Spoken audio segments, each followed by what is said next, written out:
Hasn't it been a little slow with the presentations here today? Don't worry, we will solve this now. What we are doing is putting checkmate to fossil fuels. And we have just sold 2 robotized production lines. We have 2 solar heating plants for multinationals. We have agreements with 7 of the world's largest food and beverage companies. And we can today also produce how we can have 100% solar heat and hydrogen solution. We are listed on Spotlight Next, but our core competence is the world's most efficient solar concentrator with 76% efficiency. And we have 88 patents pending or granted. But what we sell is a robotized production line that can mass produce the solar collector. And this we do together with ABB. The third thing that we do is that we cooperate with the world's largest food and beverage companies. And you will hear more about this. Some climate introduction. We are working to keep the temperature below 1.5 degrees. And to do that, we need to have net zero emissions in the second half of this century. Luckily, all the 197 countries of the world has agreed to this. But to do that, we need to cut the CO2 emission by half every decade. You know this. You want Rockström stuff. This is what IPCC has decided to put as a roadmap. Go from 40 today to 20 in 2030, to 10 megaton in 2030, and to 5 megaton in 2050. So the fossil fuel need to reduce like this, but at the same time, the energy consumption will increase. More people want to have nice jackets and the cars and air conditioning. So we have this big gap in between that we need to fill with renewable energy and then primarily solar energy. At the same time, as we are going to surf down this CO2 from the fossil fuel, we are going to, from being 8 billion people on Earth and 1 billion who are well off, to get 10 billion people on Earth and 4 billion who have the same living standard than us. So the global economy will increase 4 times. But already today, when 1 billion people is living this life, we are consuming more resources than what the Earth can provide.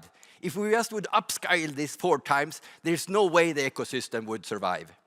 So we need to redesign how we do clothes, how we do food, how we do energy. And here we have 3 things that humanity need: electricity, transport, and heat. And now you know it, should we say it all together? 20% heat, 30% transport, 50% heat. So heat is half. Here we have it, like this. So if it's something I want you to bring from today is this picture and this logo that you will see around. So everything we consume is made by heat. The textile, the cheese, the beer. But if we want to go then to have a 0 CO2 emission dairy, how do you do this? Well, the dairy plant, it has 1/4 of the energy consumption is electricity, and 3/4 are heat. Basically steam that comes from a big oil burner in the back of the dairy plant. The electricity, the multinationals have already solved. They basically lift the receiver and call their electricity provider and ask them to build some wind power that they could partly pay for, so they get the green electricity. So most of the multinationals, they today have 100% renewable electricity, which is fantastic. Sometimes this is mixed up so that they say like we have 100% renewable energy. But it's only the electricity that they have solved. The 3/4 that is heat is still coming from their old oil boiler in the back of the brewery plant. But this we can replace by having concentrated solar that produce the steam that the brewery needs.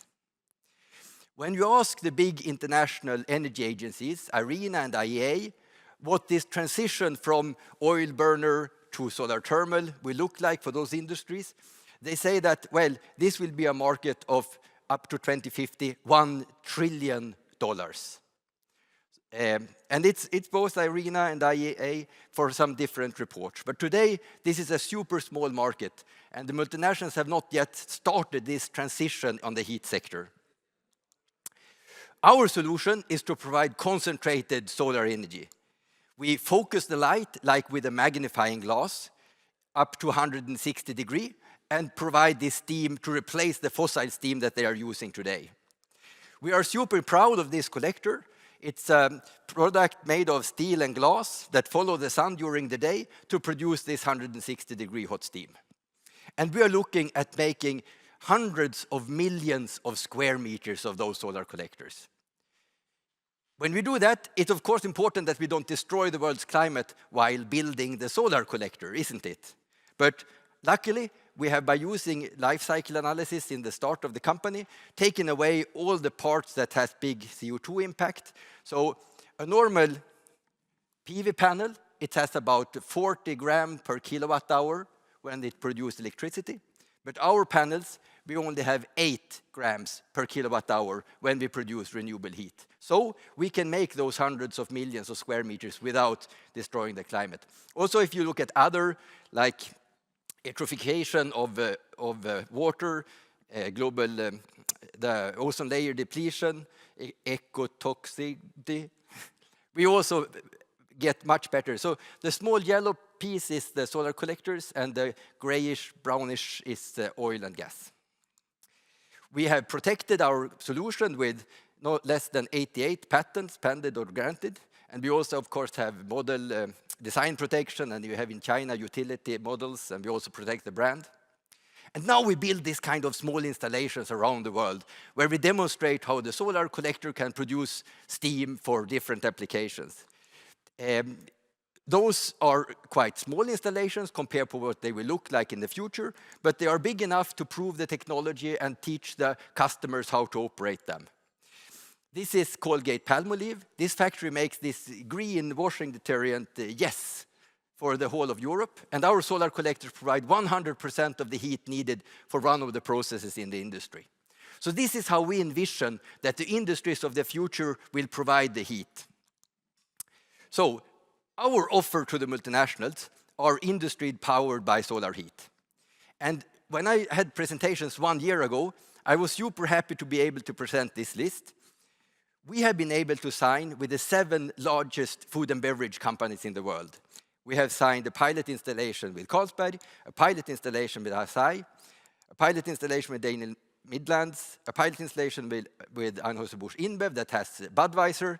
We have site feasibility studies with Pepsi. We have an accelerator with Coca-Cola. And we have one more on the left side who don't want to go public. So we have here a fantastic opportunity to help those companies go away from their fossil boilers. So that was 1 year ago. Okay, what happened in this year? Well, we built installations.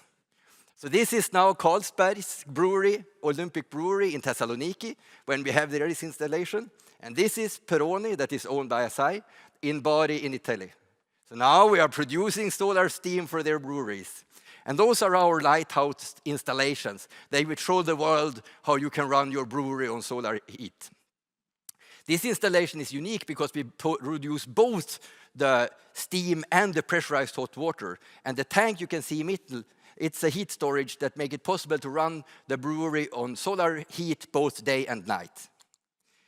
This is, of course, a fantastic progress for the multinationals and for Absolicon. And those installations in Greece and Italy will be the cornerstone of our marketing the coming year. And we're not really alone here. We got very good help from them. This is the annual environmental report of Carlsberg. I recommend you to read it. But because if you turn to page 8, it's a full page with Absolicon. And they are saying, we are brewing with the heat of the Greek sun. This is marketing you cannot buy. You know, all the multinationals, they read each other environmental reports and see what they should come up with to the next year. So I think we have now a really good thing going on with those 7 biggest food and beverage companies in the world. But what we sell is not the solar collectors.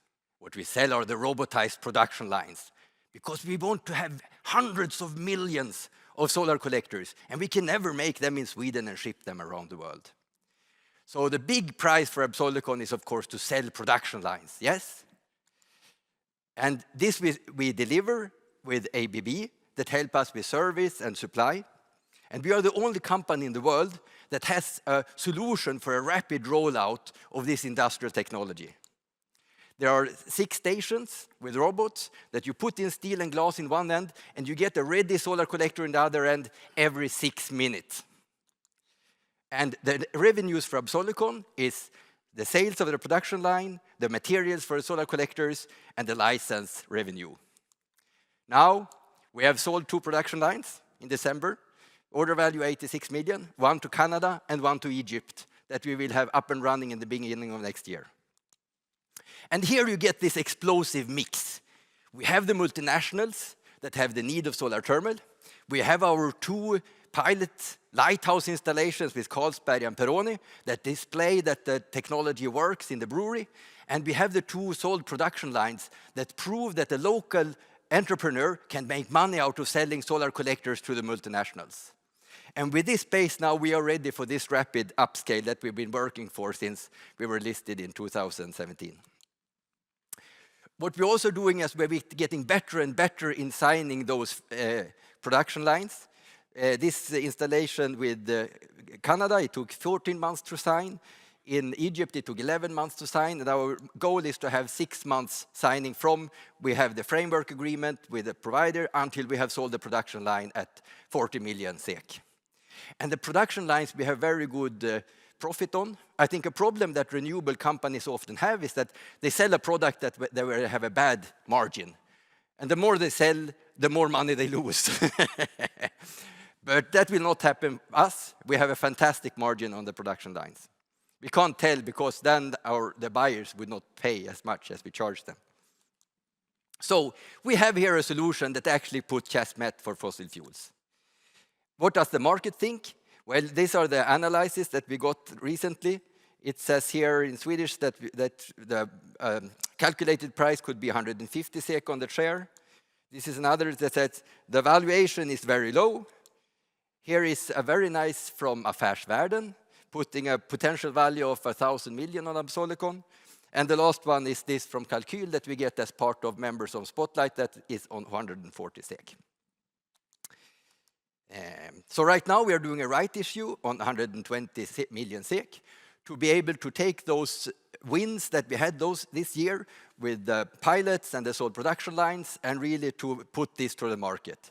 Also to continue building those lighthouse installations in other continents, and we still have some cost reduction to do on the soil collectors.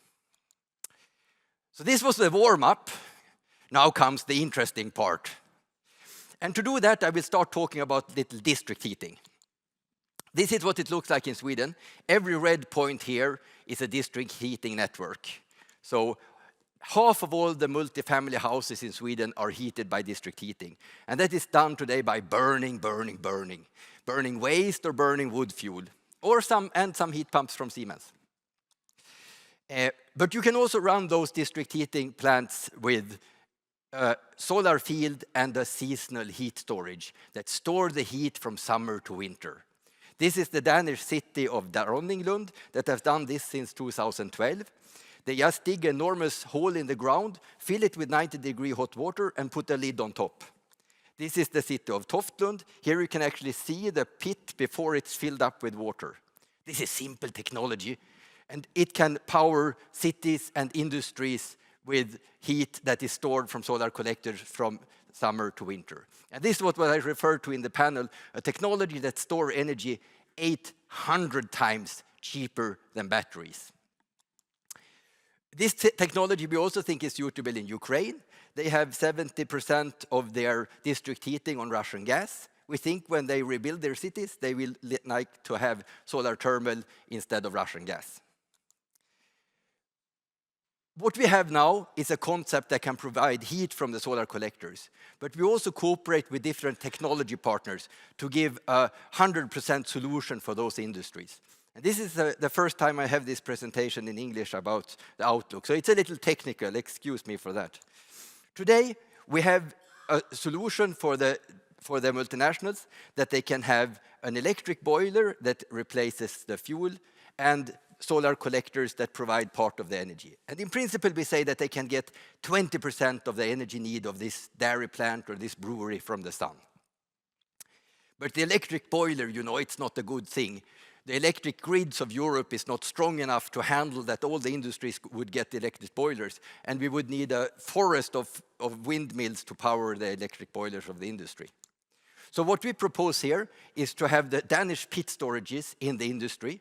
So the excess heat from the solar collectors we would put in the heat storage. We could charge it with a heat pump, and we can also use a high-temperature heat pump, again, maybe from Siemens, to provide this 160-degree hot steam to the industry. So in this way, instead of just providing 20% of the heat, solar thermal can provide, together with heat pumps, all the heat that this brewery or dairy plant needs. And I think here, the thinking that the world is run on electricity can be shaken a little when we show that we can run the industries on solar thermal. Another thing that is happening now is this focus on hydrogen. And you know, hydrogen is traditionally thought to be produced from water, and you have true electrolytes. But an alternative technology that is coming very strong is what calls high temperature electrolysis, where you actually don't use water, but you use steam. So we can build a system where you take 20% of the energy from the steam that we produce very cheap and efficient in the solar collectors. So today you have an industry that then gets solar thermal from the solar collectors and electricity maybe from PV, and they want to have a hydrogen system with a hydrogen storage. The hydrogen system has only 50% efficiency, making hydrogen to electricity again. But all those things we can change. We start by using 20% steam to produce the hydrogen, and then we recover all the heat losses from the hydrogen system. So that all the electricity that is put into making hydrogen is not wasted, but it's recycled in the solar thermal system. It's combined with the pit storage to be able to provide a fully a system where all the energy is converted to either hydrogen or heat for the industry. So this is why we say that we have this checkmate for fossil fuel, that we can build systems now with concentrated solar collectors that both produce steam directly for the process, but we can also use those pit storages and store the solar heat from summer to winter and take with a heat pump the heat out of the storage and produce steam for the industry. And finally, we can provide 20% of the energy needed to make hydrogen or ammonia and also recover all the heat in the hydrogen process. And ammonia is interesting because those multinationals, when they are cutting down their CO2 emissions, they look at their entire value chain. So they also care about what fertilizers their farmers use. And you know, today, 1% of the world's CO2 emissions is coming from producing fertilizers. The main exporters are Russia and Saudi Arabia, making fertilizers out of natural gas. But it doesn't need to be that way. We can do ammonia and fertilizers using parabolic troughs that make steam and some renewable electricity. So this was a little bigger story with the technical side that not so many have heard of. The main core of Absolicon is to do those robotized production lines.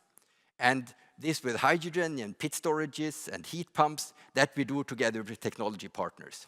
We recently signed an agreement with the Japanese company Kobelco to work with their high-temperature heat pumps in Europe. And we had good cooperation with several of the companies that provide those big pit storages. We actually have 5 million SEK in different government grants to work with pit storages in Sweden. So we are ready. We have the multinationals. We have our lighthouse installations. And we have sold 2 production lines. So it will be checkmate for fossil fuels. Thank you. Thank you very much, Joakim. In terms of geography, is there an aspect here in what hemisphere we are looking at, installation-wise, in terms of heat and sun? We are focusing now on the Mediterranean area, mainly because it's close to us and we have very good customers there. But actually, the solar installation is good enough everywhere in the world to run this kind of system. It can work also in Sweden. It's more depending on what politicians have decided with subsidies and such things. In US, the IRA now have very good conditions, and that is one of the reasons why we sold this production line to Canada. But we will focus mainly on Mediterranean area for the coming year. So excuse the pun, but are there any clouds on your sky in terms of the future, or is it all sunny and bright? In terms of development here, what threats do you see? I think the big challenge is still getting people to understand that the heat is half and that they need to look in the heat. But for the multinationals, they have already exhausted their ability to reduce the CO2 emissions because they took away the electricity. That was really easy for them. Now their commitments need to be met by reducing the burning in their own plants of fossil fuel. And that is tricky. So we need to convince them to start that. And of course, this is also about communicating, because if you communicate that you are 100% renewable, but only you fail to communicate that it's only in the electricity part, it's greenwashing. So we need to keep an eye on the terminology here. And journalists, they don't difference between energy and electricity. You see they all the time. They talk about the energy system when they mean the electricity system. But I would say this with clouds and challenges, it's to run this kind of company, growing this quick, building 2 installations in a year, that is challenging. And I would say that the technology will not give us problems. It's how we manage the company. This is the challenge, and to manage this growth and capital raises and everything. Well, best of luck, Joakim, and thank you for the energy. Thank you.